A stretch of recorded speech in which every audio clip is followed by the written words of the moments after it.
Hello everyone, welcome to my channel. तो भाई अब हम बात करते हैं हमारे नेक्स्ट पार्ट की, जिसमें हम बात करेंगे एब्जॉर्प्शन ऑफ न्यूट्रिएंट।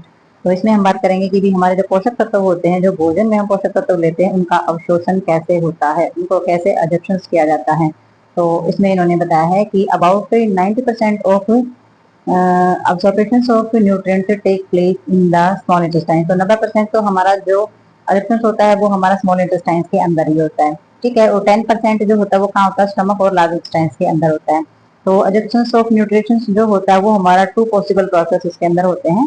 तो इसमें सबसे पहले आ जाता है हमारा डिफ्यूजन। तो डिफ्यूजन में हमारा क्या क्या चीजें रहती है, इसमें फ्रैक्टोज होता है, मोनोसैकेराइड्स होता है, अमीनो एसिड होता है, फैटी एसिड होता है, फैट सोल्यूबल विटामिन होते हैं लाइक एबीसी। तो इसमें क्या होता है, ये हमारी अलग अलग स्टेज होती है। जैसे फ्रैक्टोज है या मोनोसैकेराइड्स है, ये हमारी शुगर यानी कि कार्बोहाइड्रेट्स के की जो हमारी फॉर्म्स होती हैं उसमें होता है। जैसे कि कार्बोहाइड्रेट्स का अगर रिडक्शन होगा तो मोनोसैकेराइड्स की अवस्था में होगा। अमीनो एसिड का होगा तो प्रोटीन्स, जो हमारा टूटा हुआ प्रोटीन्स होता है। फैटी एसिड होगा तो हमारा फैट का होगा। और कुछ हमारे सुलेबल्स विटामिन होते हैं जो हमारे फूड में लिए जाते हैं, जो कि वाटर सुलेबल्स हमारे होते हैं। तो इसमें ईडीई होते हैं जो हमारे सुलेबल माने जाते हैं। फैट सुलेबल हमारे ये होते हैं, वाटर सुलेबल नहीं, फैट सुलेबल्स विटामिन हमारे होते हैं। तो ये हमारा डिफ्यूजन का एक एब्जॉर्प्शन का रहता है। आगे इसमें हम देखते हैं तो एजिप्शियंस जो होता है वो हमारा याद रखना है, वो हमारा 90% हमारा स्मॉल इंटेस्टाइन्स का जो डिओडिनम पार्ट होता है उसके अंदर हमारे फूड का एजिप्शियंस, यानी कि जो भी हमारा फूड के द्वारा निकलेंगे जितने भी हमारे विटामिन है, मिनरल्स है, जो भी कुछ है, जिस भी चीज का एजिप्शियंस होता है वो हमारा स्मॉल इंटेस्टाइन्स के डिओडिनम पार्ट के अंदर होता है। ठीक है, तो नेक्स्ट हम चलते हैं इसमें। तो भाई इसमें हमारा क्या जाता है, इन्होंने बताया कि विटामिन के diffusion slowly down their of the consistent ingredient into the enterocyte kinase from the intestinal lumen. तो इन्होंने बताया कि जो हमारा विटामिन की जो है वो धीरे धीरे उसकी जो कंसंट्रेशन होती है इंग्रेडिएंट्स की, वो क्या होती है, हमारी स्मॉल इंटेस्टाइन से इंट्रोकाइनेज तक फैल जाती है।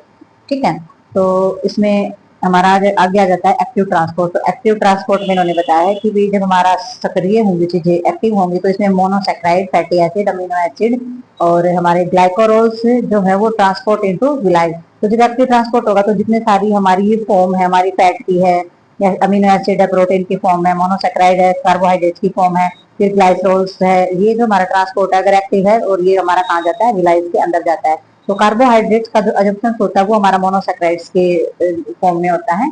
और जो हमारा एब्जॉर्प्शन होता है, डाइजेशन फूड जितना भी हमारा होता है, यानी कि पचा हुआ खाना जितना भी हमारा अंदर होता है स्मॉल इंटेस्टाइन्स के अंदर, तो वो 2 चैनल्स उसके अंदर काम करते हैं। एक तो हमारी कैपिलरीज ब्लड वेसल्स और हमारा लिम्फेटिक जो हमारा सिस्टम होता है विलाइस के अंदर, जो है जो हमारा स्मॉल इंटेस्टाइन्स के इनर सरफेस पे पाया जाता है। तो 2 चैनल इसमें मिलकर के काम करते हैं। जो पचा हुआ जो खाना होता है उसके अंदर पाए जाने वाले हमारे जितने भी न्यूट्रिएंट्स हैं उन सभी का एब्जॉर्प्शन करने का काम ये करता है।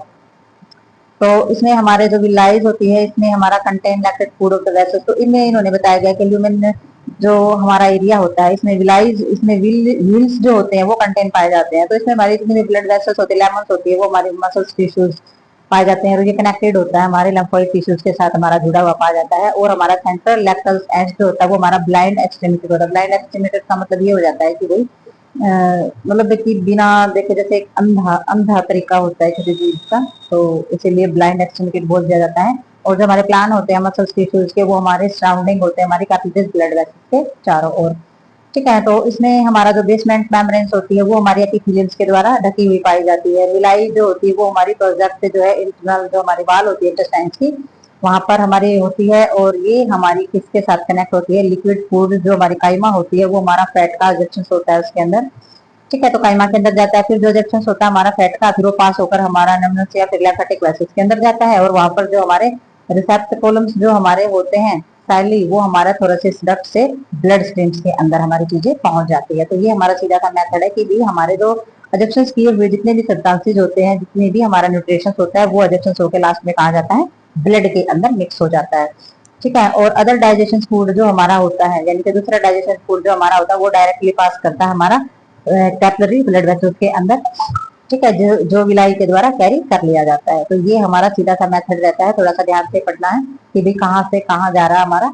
तो हमारे सारा का सारा जो एजेक्शन किया जाता है कैपिलरीज और ब्लड वेसल्स के जरिए, जो हमारी विलाइज होती है उनके जरिए पास करता हुआ हमारे ब्लड के अंदर जाता है। कुछ फूड जो होता है वो हमारा डायरेक्ट भी जाता है हमारी कैपिलरीज के।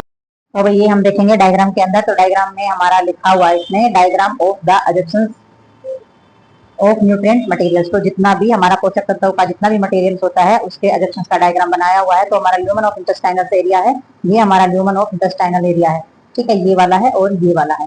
तो ये जो एरिया होता है ये काम क्या करता है, ये हमारा करता है एडजक्शन का काम। तो देख सकते हैं ये हमारा कार्बोहाइड्रेट्स है, ऊपर देख सकते हैं ये अमीनो एसिड है, और ये अंदर जो है ये हमारी लाइव है। तो सबसे पहले हमारा क्या आ जाएगा, और ये जो है ये हमारे गोबलेट सेल्स पाए जाते हैं यहाँ पे। तो एडजक्शन किया जाता है इसके अंदर, क्योंकि ये लेयर होती है।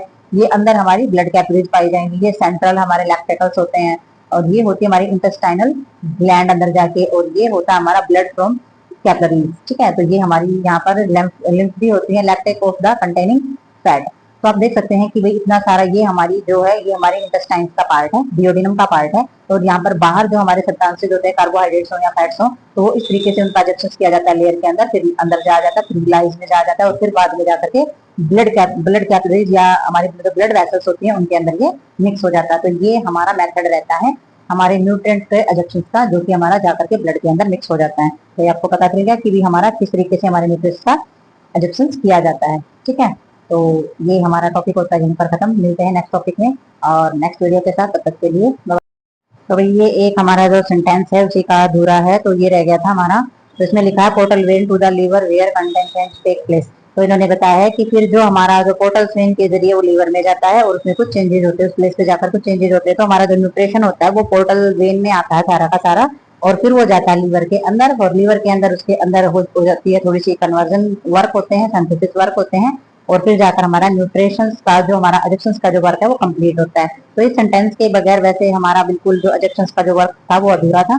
तो अब हमारा कंप्लीट होता है, क्योंकि पोर्टल वेन से लीवर में और लीवर से फिर हमारा सिंथेसिस वर्क होता है, ठीक है। फिर अपशिष्ट जो हमारे वेस्ट प्रोडक्ट होते हैं वो एक तरफ निकाले जाते हैं, और जो हमारी बॉडी के अंदर जो स्टोर करने वाली जो ऊर्जा होती है वो हमारी स्टोर की जाती है, ठीक है। तो आगे मिलते हैं फिर।